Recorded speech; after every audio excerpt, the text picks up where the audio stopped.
The Holocaust was the single worst event to happen to Europe's Jews, and while escaping the terror of the Nazi regime was a great stroke of luck for hundreds of thousands of Jews, not all who escaped the Nazis had an easy journey. Polish Jews, who fled into the Soviet Union following the invasion of Poland on September 1st, 1939, had a particularly difficult journey, as the country which they found themselves in as refugees imprisoned them and forced them to live in harsh conditions across the vast territory of the USSR. Despite being far away from the Nazis, survival was not a guarantee for these refugees. Starvation, disease, and exposure to the elements which the Soviet Union subjected these refugees to caused thousands of deaths among these innocent civilians. The Jewish community in Poland before the war was well aware of Nazi anti-Semitic policies, and when Hitler began the invasion of Poland, hundreds of thousands of Polish civilians, both Jewish and not, sought to flee.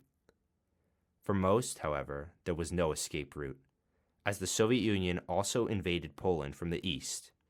In just over a month, the combined offensive by the Soviet and German armies had fully occupied and split Poland between the two countries, according to the Molotov-Ribbentrop Treaty signed just days before the war. In these initial months of confusion following the readjustment, the new border between the USSR and Germany was open to be crossed, and many Poles did. Some had to cross the new border to visit relatives, go to work, or to try and find a better life. Many on both sides of the frontier took advantage of the easy border crossing to move between Germany and the USSR into whichever country they felt was less dangerous. There is a famous story from this time of two trains full of Jewish refugees heading in opposite directions in Biała Podlaska, German Poland. The train going into the Soviet Union met another going west, deeper into German Poland. When the Jews of the train going towards Germany saw the Jews in the other train, they called out, "You're mad, where are you going?" Only to hear in return from those heading towards the Soviet Union, "You are mad, where are you going?" The lack of information about the real danger which the Nazis posed, and the fear that many Poles had for communism and the Soviet Union, meant that some Jews believed they would be safer under Hitler than under Stalin. Despite this, though, most refugees fled east into the USSR, where they immediately encountered difficulties. The Soviet government viewed these Polish refugees as dangerous and untrustworthy, and limited their movement to the former areas of Poland which were now under Soviet control. Although some kind Soviet citizens, in particular Soviet Jews, provided food and shelter for the refugees, the Soviet government was overall underprepared for the volume of people entering the country.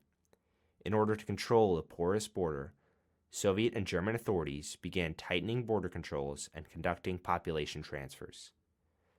Once the border had settled, between 150,000 to 300,000 Jewish refugees, along with approximately 300,000 other Polish refugees, were stuck in the Soviet Union. The problems providing sufficient humanitarian supplies for these refugees caused great strain on the Soviet bureaucracy, and a solution had to be found. Passportization was the first solution which Soviet authorities thought of. During the so-called passportization drive, refugees from Poland were given the choice of taking a Soviet passport and becoming a full Soviet citizen, or maintaining their Polish passport, which the Soviets no longer recognized as a valid document. Contrary to Soviet expectations, most of these refugees chose to maintain their Polish citizenship, as they feared being stuck in the Soviet Union, and many still held hope that the war would end soon and Poland would be returned to independence. Some, however, chose to accept Soviet citizenship, which would prove a disastrous choice later on. The number of refugees who resisted the passportization efforts did not solve the administrative problem of the refugees, and the government decided more drastic action would need to be taken to reduce the economic and humanitarian burden the refugees posed on Soviet citizens. The solution which presented itself to Soviet authorities was an old tactic used as far back as the pre-revolutionary Russian Empire: deportation. Deportation was conducted in 4 separate waves, which included the families of refugees already imprisoned by the Soviets, those who had applied for and been denied permission to return to German-occupied Poland, those who had refused Soviet citizenship, and all other alien refugees. Jewish refugees were part of all 4 of these groups, and by the spring of 1941, almost all Jewish refugees were removed from the area of former Eastern Poland. The only ones who remained there were those who accepted Soviet citizenship, most of whom fell victim to the Nazis during the German invasion of the USSR. For those who had been deported, they were safe from the Nazis, but hardly in a hospitable location. The Soviets sent the deportees across northern Russia, the Urals, western Siberia, and Central Asia to labor camps and farms. Gulag authorities forced them to work long hours with insufficient food and shelter. Oftentimes, these Gulag camps would have no fences because they were so remote and the climate was so cold that any prisoner who tried to escape would not have made it far before freezing to death. These refugees, who came to the Soviet Union seeking safety, had been sent to farms, logging camps, and factories to work with no promise of release. Although conditions were tough, and many died of starvation and disease in the harsh environment of the Gulag, luck soon arrived for the refugees in the shape of the outbreak of war. When Nazi Germany declared war on the USSR on June 22, 1941, the Soviet Union suddenly began fighting on the side of the Allied powers, which included Poland. Trying to work together and increase coordination, the Soviet Union reopened diplomatic negotiations with Poland, and following the Sikorski-Maisky Agreement of July 30, 1941, Polish citizens, including Jews interned in the Gulag systems, were to be granted amnesty and released.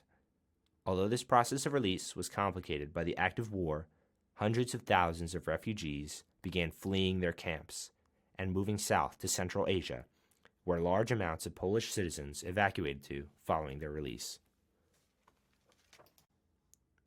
In Central Asia, the conditions were still difficult, however. Although a Polish army under General Władysław Anders was permitted by the Soviets to form and move to the British-controlled Middle East, the number of Jewish civilians allowed to follow them was limited to only a couple thousand, and the vast majority remained stuck in Soviet Central Asia. Rough wartime economic conditions meant that pay was very low in any available jobs, and food rations were even lower. In some areas, local anti-Semitic officials chose to lower bread rations for Jewish refugees as low as 100 grams per day, hardly enough for even one full meal. These poor conditions and a lack of sufficient housing created a whole new administrative problem for the Soviets, who reluctantly accepted the assistance of the Polish government in exile. The Polish government sought to purchase food, clothing, and medical supplies for their citizens stuck in the USSR, including Jewish ones. Through small assistance from the British and American governments and massive contributions from Jewish and Polish communities in America, supplies were able to be shipped all the way to Central Asia to be distributed. There were some difficulties relating to the distribution of these relief supplies, however, as some Soviet officials purposefully delayed or lost supplies for months at a time. Despite this, however, aid did reach the hundreds of thousands of Polish and Jewish refugees in the Soviet Union. After the Soviet Union broke off relations with the Polish government again in 1943, however, this aid became almost impossible to provide. But by then, the conditions had slightly improved for the refugees. Living in Central Asia, daily and religious life went on. Jews connected with each other and with the native Jewish community of Uzbekistan, facilitating the preservation of their way of life. After 2 more years, the war would end, and after some more delays by Soviet authorities, refugees were finally allowed to return to Poland in 1946. Jewish refugees, however, found that they were no longer welcome in their homes anymore. Pogroms, or attacks against Jewish communities, following the war, and Poles occupying former Jewish homes, combined with the massive loss of Jewish life due to the Holocaust, meant that many Jewish Poles had no more reason to remain in Poland. Most chose to move to the United States, Israel, Canada, and Australia, where these refugees kept on living life. For many years following the Second World War, the stories of these refugees were not well recorded or even considered as part of the history of Poland's Jews during the Holocaust. Many former refugees refused to record their stories, feeling that their relatively random luck in surviving the terrors of the war excluded them from the status of a Holocaust survivor and devalued their experience. During the Cold War as well, many felt that showing any sympathy towards the USSR, the country which had inadvertently saved them, was a dangerous political move.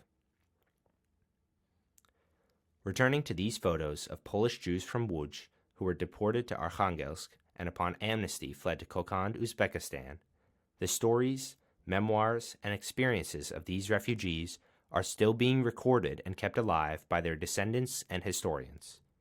And the ordeal which they went through should be remembered as a great triumph of the Jewish people over the difficulties imposed upon them.